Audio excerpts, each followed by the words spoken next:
Have you ever been afraid to fall asleep? Not because of the next day or even the next hour, but because that you knew at some point you would relive the moment that you most want to forget? I have. But first, let me tell you a story. I am an athlete. I have always been one. But at 12, I fell in love. I still remember the first day I picked up a field hockey stick. And despite being horrible at it, I was mesmerized. How could they make the ball move so quickly with one side of the stick? And why were they watering the turf? I was hooked. And by 14, I knew what I wanted. Division I, Ivy League, field hockey.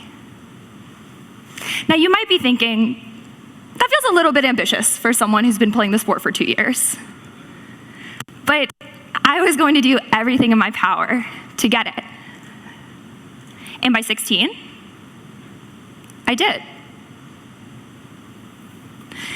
Now I did this not because I was the strongest or the fastest, and I definitely didn't have the best stick skills.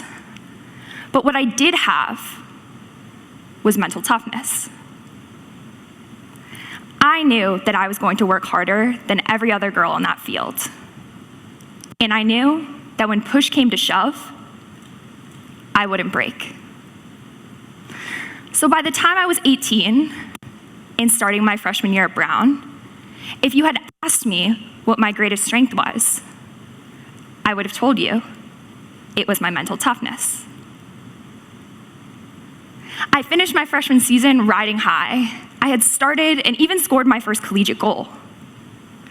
I remember leaving the end of season banquet feeling so excited to celebrate my success. I rushed home to change to go celebrate with my teammates, but not before snapping an uber dorky picture of me in my newly minted varsity sweater. Thanks, Mom. It's supposed to be a day that I would always remember.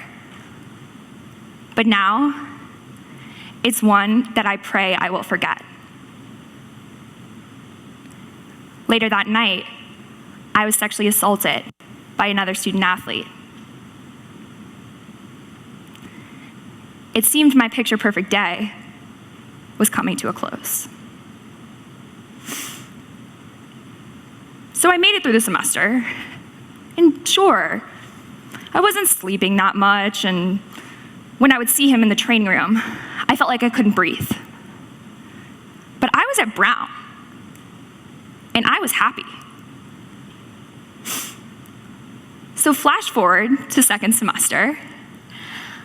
I am ready to start fresh and put away all of that nonsense from the last semester, refocus on what really makes me happy. Field hockey. I finished my first day of classes, and I went out with my teammates. And I remember feeling excited, but afraid. I was always looking over my shoulder, waiting to see what would happen next. Later that night, my Uber driver ran a red light into a four-way intersection. We were T-boned and thrown into a pool. Among other things, I was diagnosed with a traumatic brain injury. I took this photo at the hospital so that I would always remember the pain that I felt that day. But for years, I felt like it never left me. So I finished the semester, somehow, and looking back, on a superficial level, my coping mechanisms were pretty comical. So for pain management, it was a combination of essential oils and Tylenol. And for the PTSD, it was a combination of insomnia cookies and positive thinking. But on a deeper level, I knew that what was really getting me through wasn't the lavender essential oils or even the peanut butter cup cookies, but my mental toughness.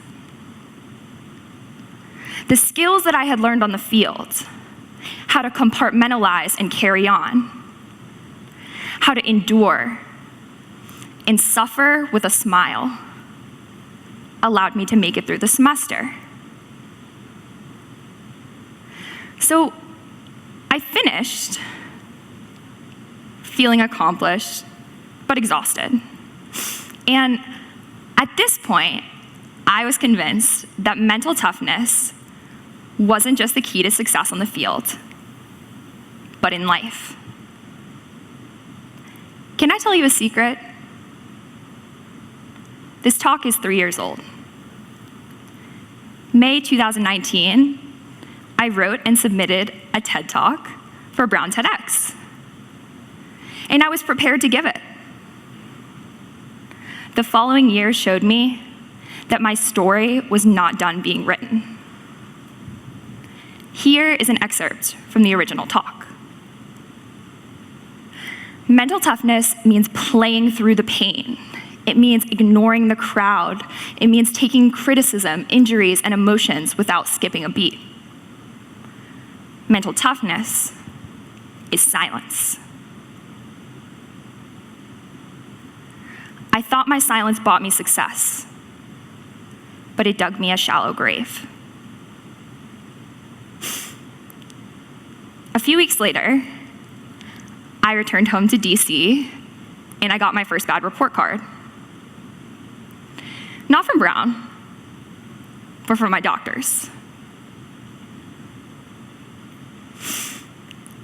Not exactly an honor roll report card, to say the least.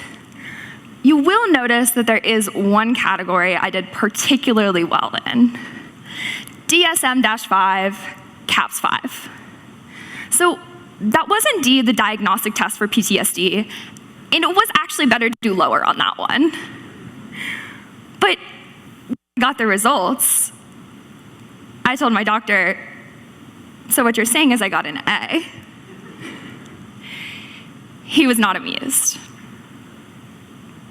I think deep down, I knew something was wrong. The adrenaline I had at Brown had dissipated, and all of my symptoms continued to grow at an exponential rate. Every day I would wake up in pain, and every night I would writhe in fear. The silence of mental toughness had consumed me. So, y'all remember that 95% I got, that A? So that took me to the first stop on the recovery train, which is actually just down the road.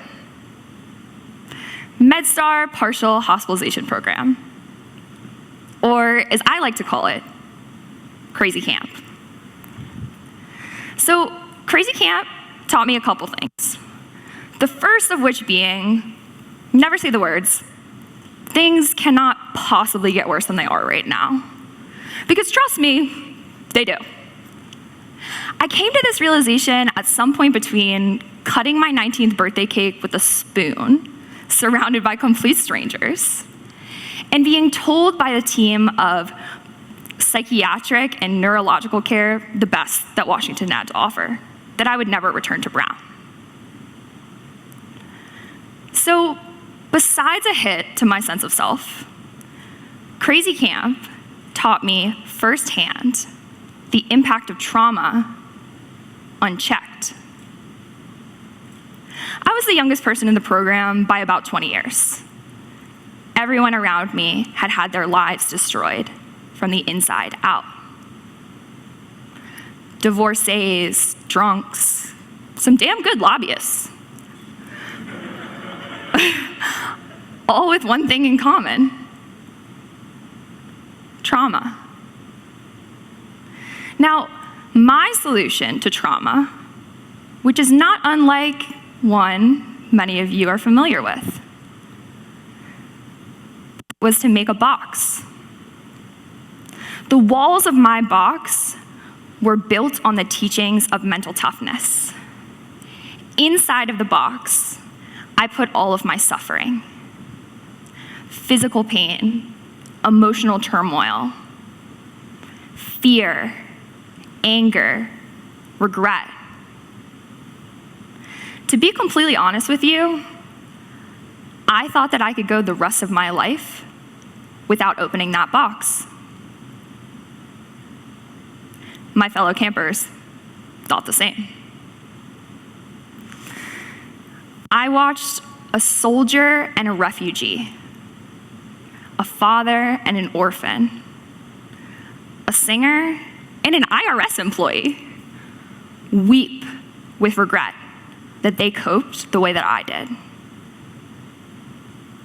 Apparently, the box was not it. I wish I could tell you I listened, but the truth is, I spent months fighting it. Now, before I tell you about my approach to healing, I'm going to give you a quick lesson on the intersection of traumatic brain injuries and PTSD. So, as you can see from my handy-dandy Venn diagram, the symptoms overlap. Not only do they overlap, but they compound on each other. So, I resisted treating my trauma symptoms, which meant I resisted treating my brain injury symptoms. And I resisted treating my trauma symptoms because talking about it, processing, crying, those things were not mentally tough. And I was mentally tough.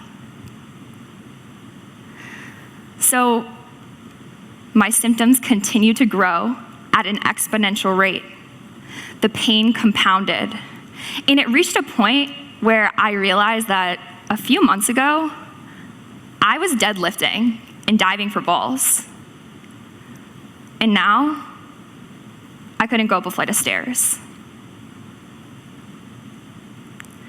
I was willing to do anything, even forego my mental toughness, to get some relief. So, I started to listen. I opened the box. There were so many days where I felt like by opening it, I had done more harm than good. But the crazy thing was, when I started to heal my mind, my brain healed as well. I went from sitting to standing, from walking to walking a little bit faster. And I could finally sit in a restaurant without being crippled by the noise and lights. All of the things I wanted to do the least were the ones that empowered my healing the most.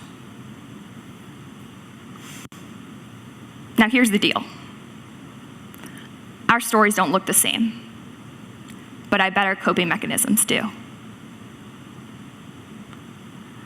Psychologist and trauma specialist Elvin Selmrad says that the greatest source of our suffering is the lies we tell ourselves. I was a great liar. So if I could leave you with one thing, it would be to learn from my lies. Before you embrace a mentality of mental toughness, ask yourself a few questions. Why do you need to? Is it sustainable? What are the consequences? And who is paying? You might come to the realization that I did, that mental toughness isn't about making the box. It's about having the courage to look inside.